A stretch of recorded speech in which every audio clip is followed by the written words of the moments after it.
3 or less is considered a low resistance. More than 3 is considered generally a high resistance. We also got a diastolic by the average velocity ratio. If it is more than 2, it's considered high resistance. So this is how actually we measure the pulsatility index, that is the systolic velocity minus the diastolic velocity divided by the average velocity. So the A minus B by E, A is the systolic, B is the diastolic average. You have the resistance index going like this, S minus D by S, which is mostly used in the renal arteries and the carotid arteries. We use the resistance index. The S by D ratios is used widely, and which is basically the peak systolic by the peak diastolic.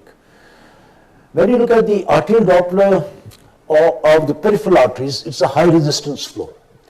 So you get what is called the triphasic. Initially there is a sharp rise to the systolic velocity, then because of the recoil of the artery, you get the diastolic in early diastolic, and as it comes back to the baseline, it overshoots the baseline, and we get classically a triphasic pattern.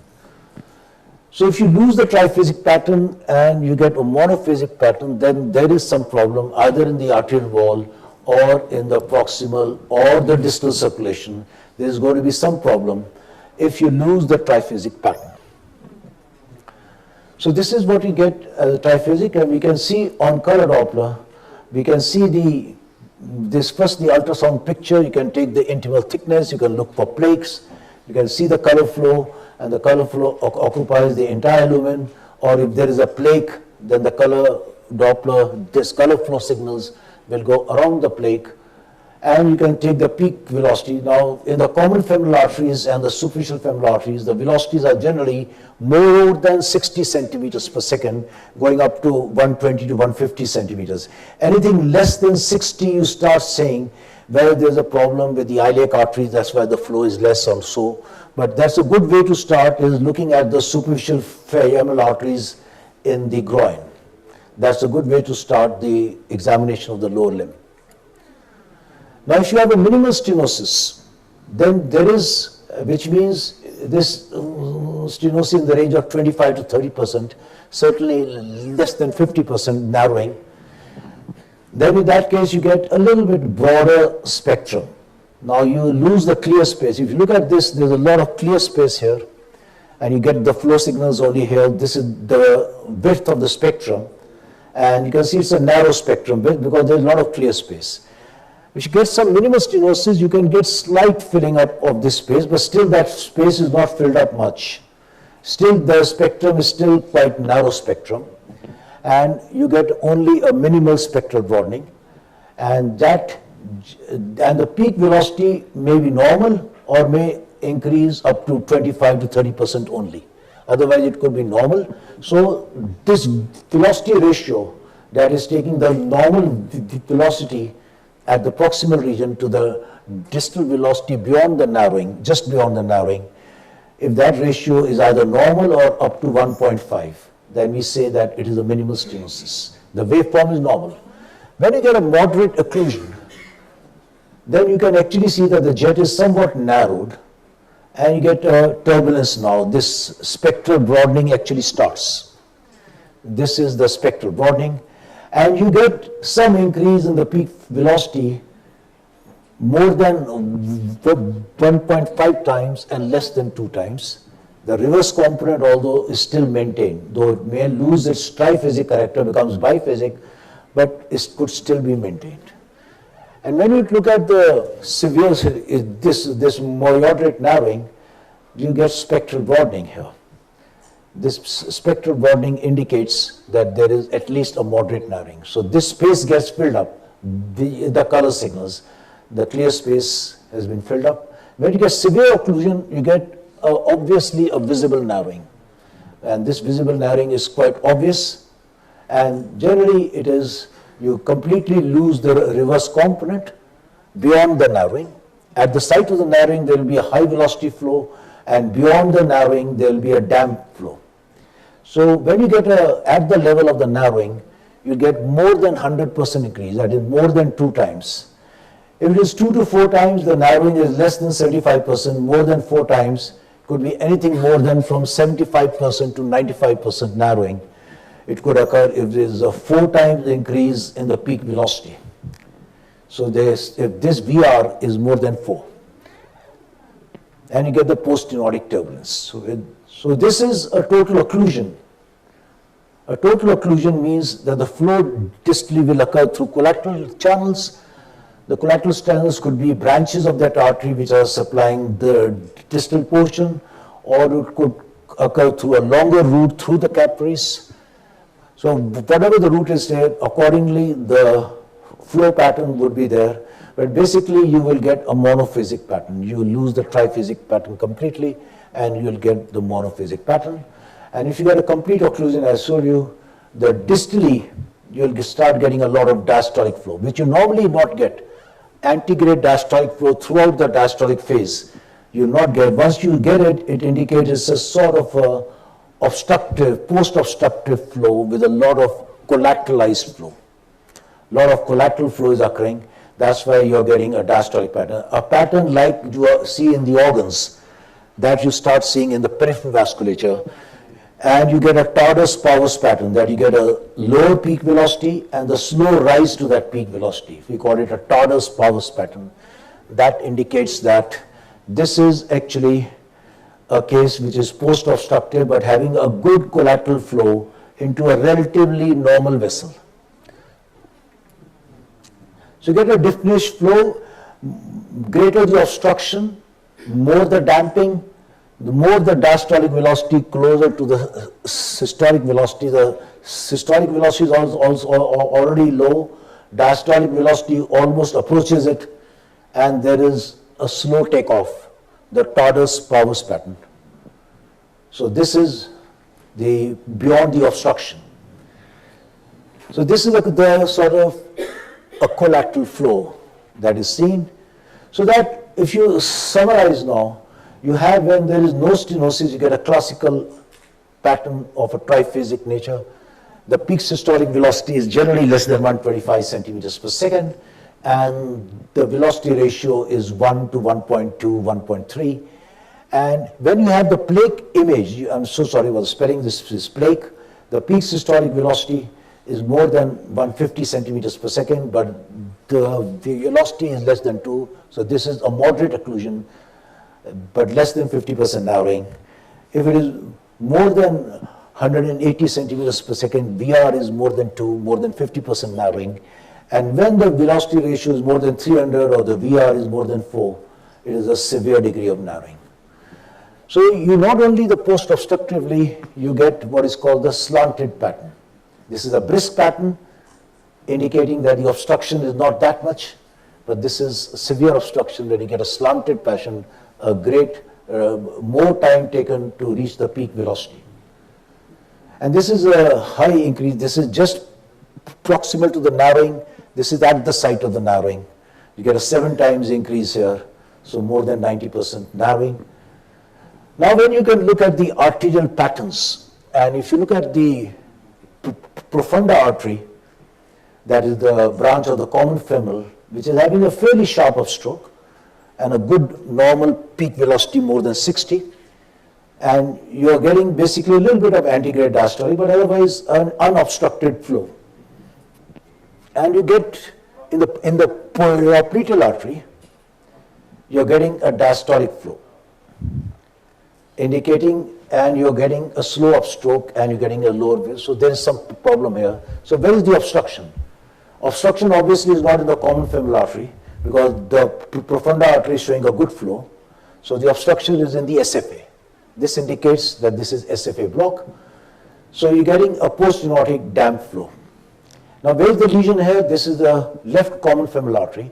You're having a slow upstroke and you're getting the peak velocity only 25 centimeters per second.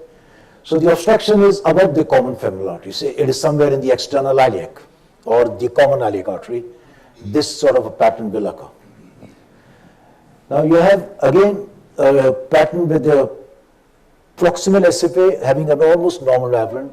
Distal SFA should have a lower velocity than the proximal, having a more velocity, indicating there is some narrowing of the distal SFA. So this is where you're getting a plaque, a long segment plaque, a uniform plaque and this is obstructing the distal SFA, and that is why you're getting a high velocity over there. Now this is a 66-year-old female who complains of pain in the right leg after walking. This is the left femoral, this is the right SFA, that's the left SFA at the groin. And you can see this is a normal pattern is maintained on the left side. The right side, you lose the reverse component. You're getting a monophasic pattern, indicating that there is some obstruction proximal to it. And this is the same thing occurs in the popliteal artery. This is the left popliteal, the right popliteal shows a damp flow. And the tibial artery also shows a damp flow on the right side. And when you look at the iliac, at the origin of the common iliac, there is a narrowing. There's severe narrowing causing a high velocity turbulence at the level of the right common iliac artery, where it is originating from the abdominal aorta. And after the stenting has been done, a stent graft has been placed across this. So this was the original flow in the right popliteal artery, damp flow, and that flow has recovered to a normal pattern. So this is in the internal carotid artery, there's a plaque, and you're getting some damping of flow. This is the internal carotid, this is the carotid bifurcation. External carotid, internal carotid, you can see the plaque, and you can see the flow beyond the plaque. Now this is a large clot that is seen in the LICA. Large clot seen over here, and you're getting a highly damped flow, which is called a stump flow, that is seen in the internal carotid, because almost a near total occlusion of the left internal carotid artery. Now this is a patient who has had a graft placed from the SFA to the popliteal artery because of the presence of the SFA block. So from the proximal SFA, the graft was placed onto the popliteal artery, and it showed a high velocity turbulent flow in the peroneal artery at the site of the graft. And when the graft was revised, there was some reduction in the peak velocity. The peak velocity, which was originally 200, has reduced to 100 centimeters per second, though the diastolic flow is still there, but still some improvement in graft flow did occur. This is the patient who has had the stent, and there was a 60% narrowing. You can see the 60% narrowing of the stent that has occurred, the in-stent stenosis, the graft. Now this is sometimes we see after an arterial puncture. Whenever you do the arterial puncture, there is always a problem which is called as a pseudoaneurysm. So there is an opening in the artery that is left behind, and there is this flow that occurs into a cavity. That cavity actually is lined by the clot. The center of the clot is lysed so that it forms a communication through the rent that is there in the artery, a small rent in the artery, but that is gone into that cavity and back. So get to and fro flow. When you do the Doppler, you'll get a to and fro flow across it. And this is the flow in the pseudoaneurysm. You see the swirling of the flow in the pseudoaneurysm because of that rent that has occurred after arterial puncture. And you get this to and fro flow. This is very typical of a pseudoaneurysm, when you get a to and fro pattern across this narrowing. You put the continuous wave Doppler or the pulsed wave Doppler, you put over here, you get a high velocity flow with a reverse pattern, because the flow will occur into the aneurysm, from the aneurysm back to the artery, and this is there. So when you want to close there are several methods to close the aneurysm, and one of them could be to place a stent graft. Otherwise, earlier what we used to do was to try to occlude this with the help of the ultrasound probe itself, try to find out the rent, and then try to put pressure on the rent for some time, and then close. It's rather painful procedure for the patient, and sometimes it works, sometimes it doesn't work. Sometimes other procedures are also there which are there to close this, but this needs to be closed. Previously it was used, this patient used to be operated to actually close the rent. Now it is being done by non-operative means. Now when you look at the vein, it's very important that if you're doing a veni punctures and all, and you're putting cannulations to identify which is the artery, which is the vein, always the vein would be compressible, the artery is not compressible. So in this case, you can see that this vein is compressible, the artery is not compressible.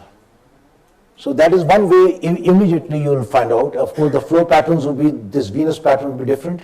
So if you see, for example, a normal vein, this is when no compression is there, and now this vein is compressed. This vein wall, the wall of the vein is thin, the wall of the artery is thick.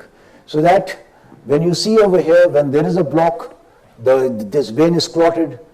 So when there is no compression, the vein is there, and when there is compression, the vein is still there, which means that this is occluded. There is a clot inside the vein which prevents the vein from getting compressed. So lack of compressibility is a very important sign that there is a clot in the vein or a deep vein thrombosis. So diagnosis of deep vein thrombosis is first an ultrasound diagnosis. Before you do Doppler, it's an ultrasound diagnosis. You do with the ultrasound probe, you compress the vein. So the signs of DVT are absent or reduced compressibility, a visualized thrombus of varying echogenicity, an incomplete color fill-in, absent flow and color or spectral Doppler, impaired or absent augmentation of flow, lack of spontaneous flow, and increased flow in collateral channels.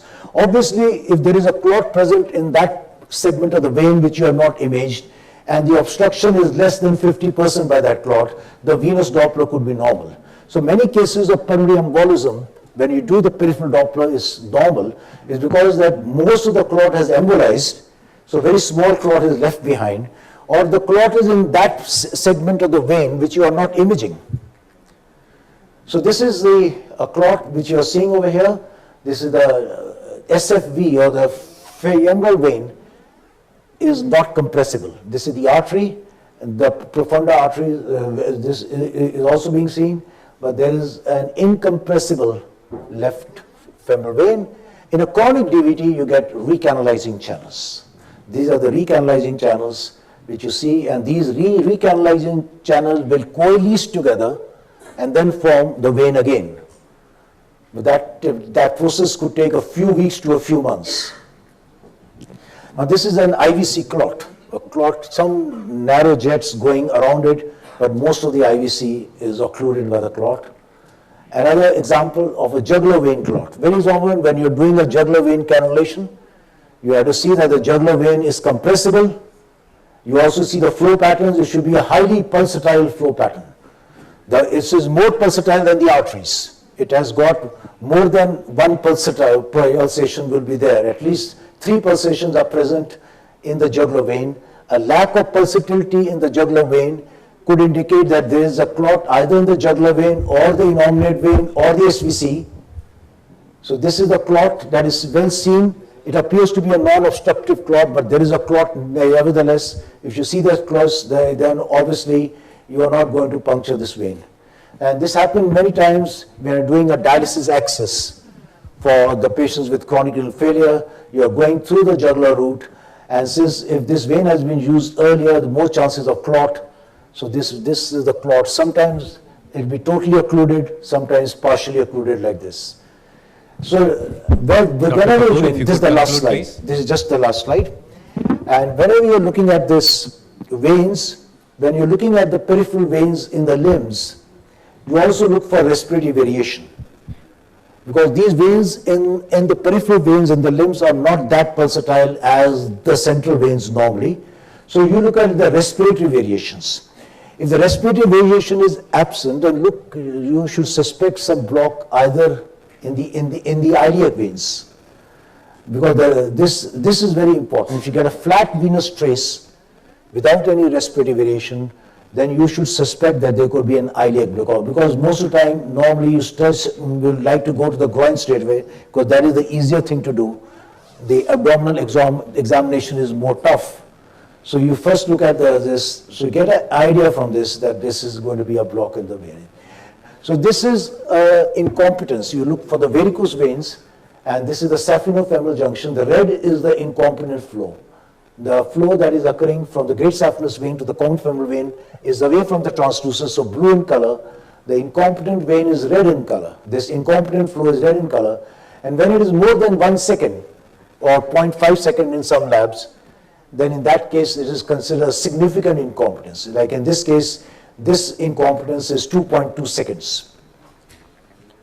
This is the short saphenous vein where joining the popliteal vein is also incompetent. So you can also look for venous incompetence. So therefore the DOPPLER and the color Doppler, they characterize focal lesions, they monitor the disease progression, they direct appropriate interventions, and they assess the therapeutic response. Thank you. Thank you, Dr. Kapoor, for that information.